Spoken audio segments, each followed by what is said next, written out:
Afternoon, folks. Got another not quite beer review for you today. This is from Max, which is the craft beer and cider division of Lion in New Zealand. This is a Mead review, 5.5% ABV and proudly gluten-free. It was one of their seasonals from 2017, according to the website. I picked these up in the last few months, but they were around $13.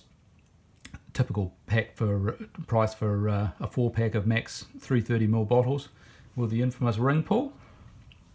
Hard to know if you can still get them. I suspect it probably varies around the country, but it may be something that they bring back if there was the demand. There certainly isn't any other mainstream mead that I've been able to find in New Zealand, so good on them for having a go.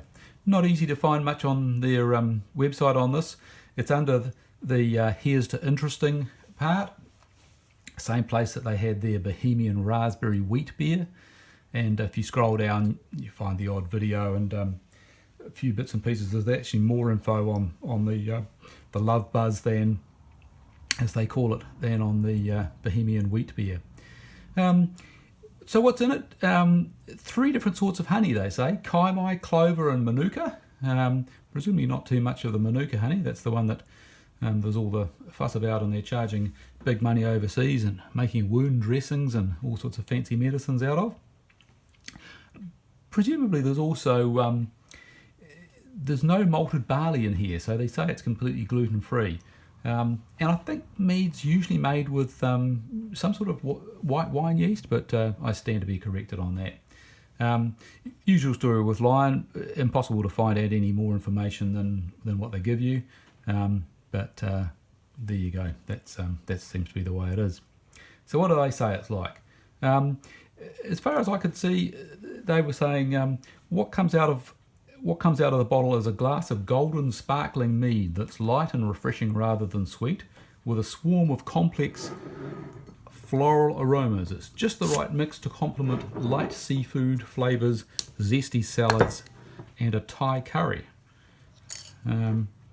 They do say there's a bit of a pop, but I must admit oh, here we go.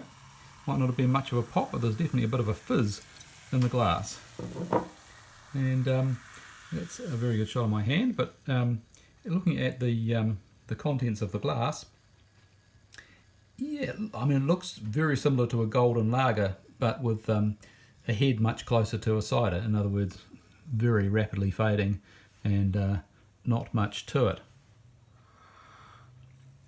If you take a sniff, it's quite distinctive. There's a strong floral smell and sort of bush honey flavour. Not a light, not one of your light generic honeys. Quite a strong flavour. Sorry, quite a strong smell on the nose, which is in contrast to the flavour. Taking a swig of it, you almost think, certainly compared to a beer, there's almost nothing there. They're right, it's not overly sweet. It's not as sweet as a lot of ciders, but initially you get a sweet hit which fades very quickly, and you're left with the honey flavour, which is quite pleasant. Although it's as I said, it's mead. It's a fermented beverage, but it's might be a similar sort of strength to beer, but it's a long way from beer. There's very little of the long depth of flavour that you get from something with a lot of hops in it, like an IPA or an APA, or a well-done stout, where you get a really rich, smooth mouthfeel that lingers for a long time. This is a burst of flavour, and then it just fades away as if it's fallen off a cliff.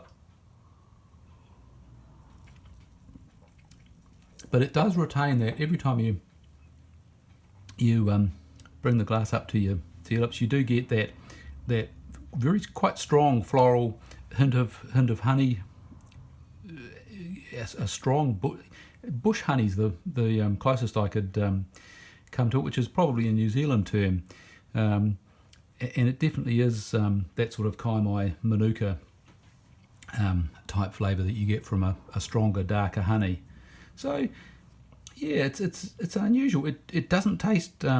You certainly don't get the 5.5% ABV. It's smooth, inoffensive. There's no hop bitterness. There isn't really any malty flavour either, which I guess you'd expect with them trumpeting the gluten freeness. I suspect it's really one for someone who's very keen on honey.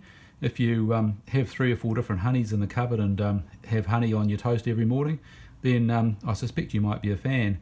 If you generally drink beer, then I suspect you're not likely to be won over. Something to try once. I'd be happy to have a bottle now and then, but it's not something that I'm going to get into. I'd give it a rating of 13 out of 20. It's certainly better than a lot of the still meads I've tasted, which have been way over sweet and quite frankly terrible drinks. This is perfectly refreshing and not a bad attempt, and probably what you might hope for really from a craft brewer having a go at a mead. So yeah, hope you're enjoying what you're drinking, and catch you next time. Cheers.